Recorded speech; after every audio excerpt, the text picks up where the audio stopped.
আসসালামু আলাইকুম। আজকের বিষয় হচ্ছে ওমর রাদিয়াল্লাহু আনহু।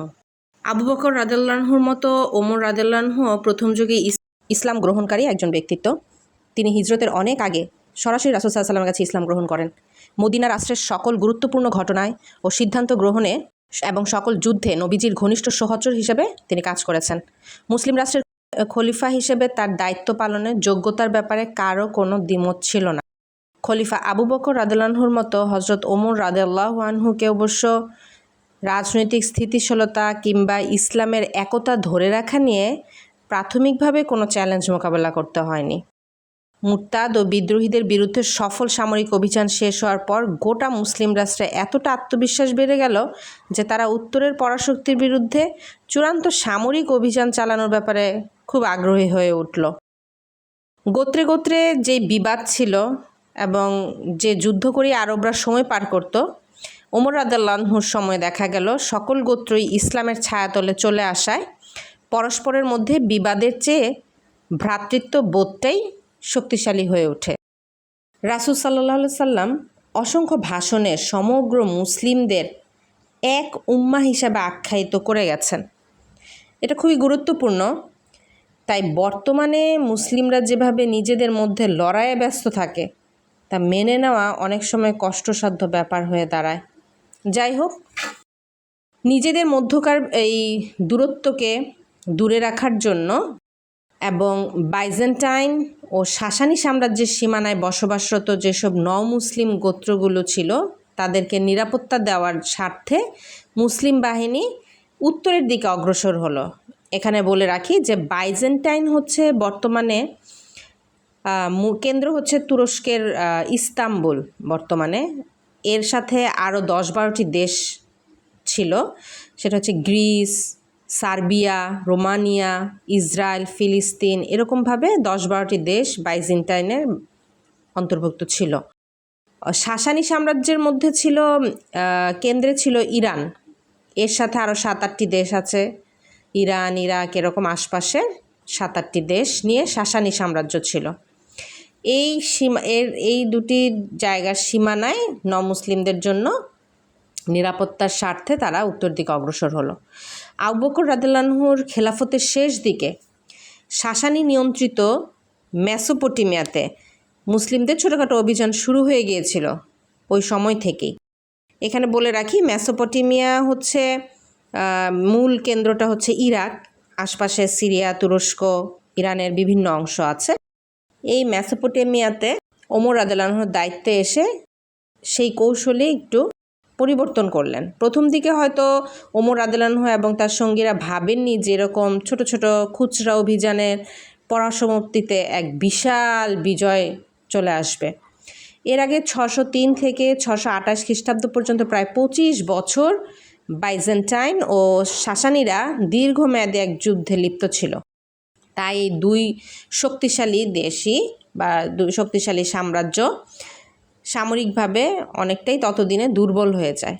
সে কারণে মুসলিম সেনাবাহিনী তাদের সীমান্তে প্রায় অভিযান চালালেও শক্ত প্রতিরোধ করার মতো সক্ষমতা তাদের ছিল না, যেহেতু অনেক দিন ধরে তাদের যুদ্ধ চলছে, বিবাদ যাচ্ছে।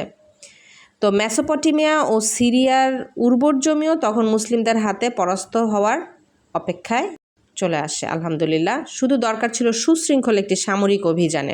মুসলিমদের এই সামরিক অভিযান আসলে ছিল একটা নতুন ধরনের যুদ্ধ, কারণ এতদিন দুই পরাশক্তির ধ্বংসের যে খেলা চালিয়েছিল, মুসলিম বাহিনী তাদের বিরুদ্ধে পুরোই বিপরীত এক বার্তা নিয়ে যুদ্ধে অগ্রসর হয়।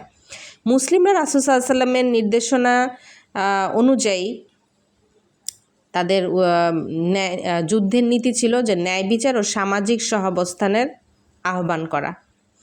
এর আগে এসব এলাকায় যখন আবু বকর রাদিয়াল্লাহু আনহু প্রথম সেনাবাহিনী পাঠান, তখন তিনি নির্দেশ দিয়েছিলেন যেন খুবই গুরুত্বপূর্ণ এবং সুন্দর রাসূল সাল্লাল্লাহু আলাইহি সাল্লামের যুদ্ধনীতি, এবং আবু বকর রাদিয়াল্লাহু আনহু সেটাই মানতেন। তার নির্দেশনা ছিল যে যেন নারী, শিশু ও বৃদ্ধের কোনো ক্ষতি করা না হয়, উপাসনালয় গুড়িয়ে না দেওয়া হয়, সাধু সন্ন্যাসীদের আঘাত না করা হয় কিংবা ফসলের ক্ষতি না করা হয়। এইসব খারাপ কাজগুলো যে শুধু পরাশক্তিরাই যুদ্ধের সময় করতো তা কিন্তু নয়। ইসলাম পূর্ব যুগেও আরবরাও যুদ্ধের সময় এই ধ্বংসাত্মক কাজগুলো করতো যুদ্ধে, কিন্তু নবী মুহাম্মদ সাল্লাল্লাহু আলাইহি সাল্লাম উনার কর্মসূচি ও পদক্ষেপ শুরু থেকেই ছিল আলাদা। জীবনের সব ক্ষেত্রে সকল নিয়মকানুন প্রণয়নের ক্ষেত্রেই তিনি ইতিবাচক প্রচলন ঘটিয়েছিলেন, সুবহানাল্লাহ। আর তার যুদ্ধনীতিতেও ছিল এর ছাপ। সিরিয়া ও মেসোপটেমিয়াতে 633 খ্রিস্টাব্দে একই সাথে সেনাবাহিনী প্রেরণ করা হয়।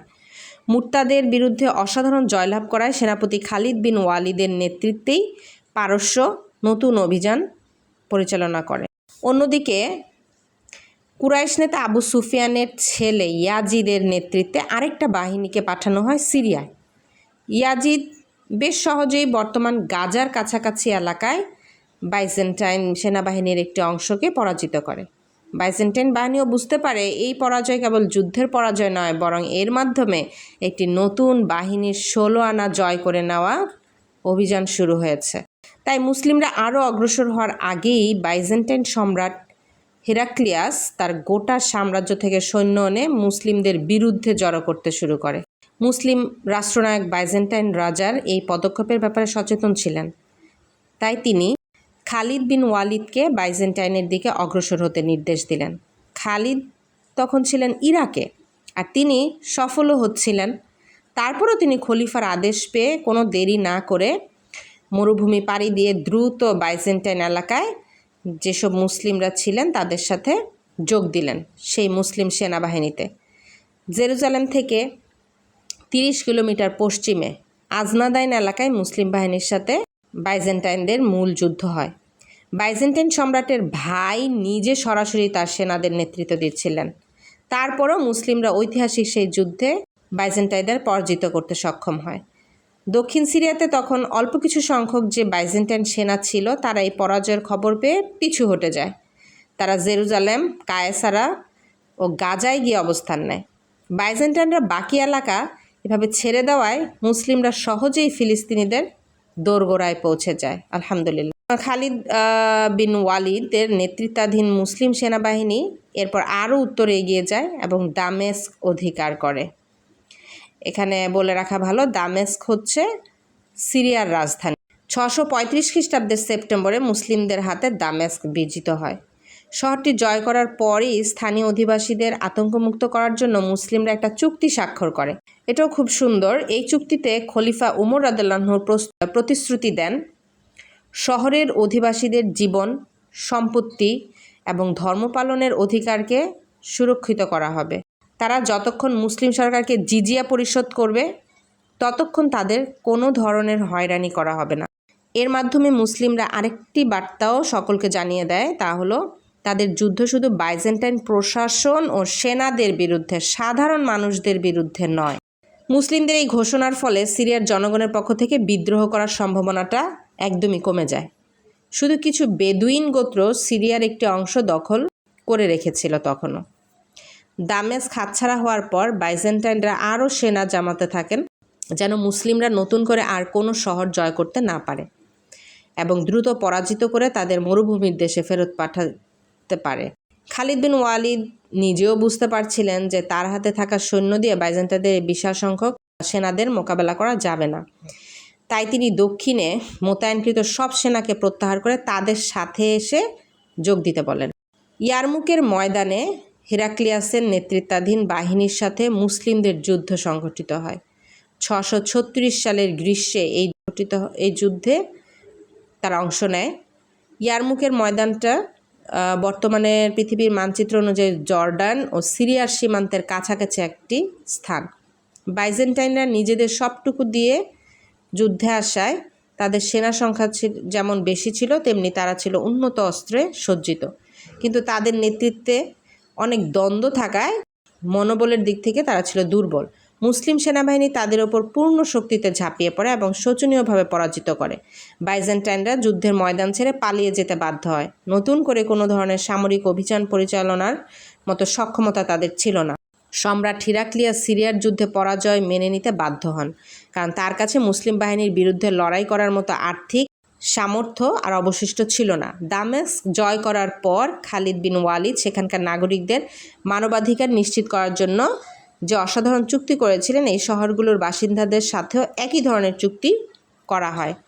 মুসলিম সেনারা মিশর জয় করে 642 খ্রিস্টাব্দে। এভাবে বাইজেন্টাইন পরাশক্তির প্রধান দুটি কেন্দ্র মুসলিমদের হাতে চলে আসে। আলহামদুলিল্লাহ। এভাবে মাত্র কয়েক বছরের ব্যবধানে সিরিয়া বাইজেন্টাইন সাম্রাজ্যের গুরুত্বপূর্ণ নিয়ন্ত্রক অঞ্চল থেকে ক্রমবর্ধমান ইসলামী সাম্রাজ্যের একটি প্রদেশ হতে শুরু করে। মুসলিমরা অবশ্য এই বিজয়ে খুব বিস্মিত হয়নি, কারণ তারা বিশ্বাস করত যখন আল্লাহ তাআলা প্রদত্ত এবং রাসূল সাল্লাল্লাহু আলাইহি সাল্লামের প্রদর্শিত বিধানের উপর অটল থাকবে কেউ, ততক্ষণ আল্লাহ নিশ্চিতভাবে তাদের সাহায্য করবেন। সুবহানাল্লাহ। বদর থেকে শুরু করে মক্কা বিজয় পর্যন্ত প্রতিটি ঘটনায় তারা এটাই প্রমাণ পেয়েছিলেন। আল্লাহর সাহায্য পেলে তারা যে কোনো প্রতিবন্ধকতা অতিক্রম করতে পারে। অন্যদিকে সিরিয়াকে হারিয়ে রোমান সাম্রাজ্যের পতনের চূড়ান্ত ধাপ শুরু হয়। এই পরাশক্তি এবং তাদের সেনারা আর কখনো পবিত্র শহর জেরুজালেমের উপর দিয়ে দম্ভ ভরে চলাচল করতে পারবে না, এটাও তারা উপলব্ধি করে। এই উর্বর এলাকার উপকারিতা ভোগ করার আশাও তারা হারিয়ে ফেলেছিল। অন্যদিকে স্থানীয় বাসিন্দাদের কথা যদি বলি, এত বছরের বাইজেন্টাইন শাসনের যে অবসান ঘটেছে তা মূলত তারা সেভাবে অনুভবই করতে পারেনি, কারণ মুসলিমদের বিজয়ের পরও তাদের জীবনধারায় সেই অর্থে তেমন কোনো পরিবর্তন হয়নি, প্রভাবও পড়েনি। মুসলিমদের বিজয়ের পরও চার্চগুলো এভাবেই চালু ছিল। কৃষকরা আগের মতো কৃষিকাজ করতে থাকে। সিরিয়ার ভূমিকে ব্যবহার করে বিভিন্ন বণিকরা আগে যেমন ব্যবসায়িক যাত্রা পরিচালনা করত, সেই কার্যক্রমও আগের মতোই অব্যাহত থাকে। 70 খ্রিস্টাব্দে তৎকালীন রোমান সম্রাট জেরুজালেম থেকে ইহুদিদের নির্বাসিত করে। এরপর থেকে তারা নির্বাসনেই ছিল। ইহুদিরা আবার এই পবিত্র শহরে ফেরার সুযোগ পায় 637 খ্রিস্টাব্দে, যখন মুসলিমরা এই শহরটি জয় করে। আজ এতটুকুই। পরবর্তী অংশে ওমর রাদিয়াল্লাহু আনহুর বাকি জীবন থাকবে। আসসালামু আলাইকুম।